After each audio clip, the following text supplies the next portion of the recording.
আমাদের গোপাল সোনার জন্মদিনে কত সুন্দর করে গোপালকে সাজানো হয়েছিল। তেমনি করে যতটুকু সম্ভব গোপালকে অভিষেক করা হচ্ছে। কি অপূর্ব দৃশ্য!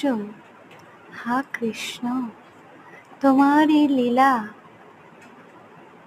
বড় করুণাময়, দৃশ্য অনেক সুন্দর।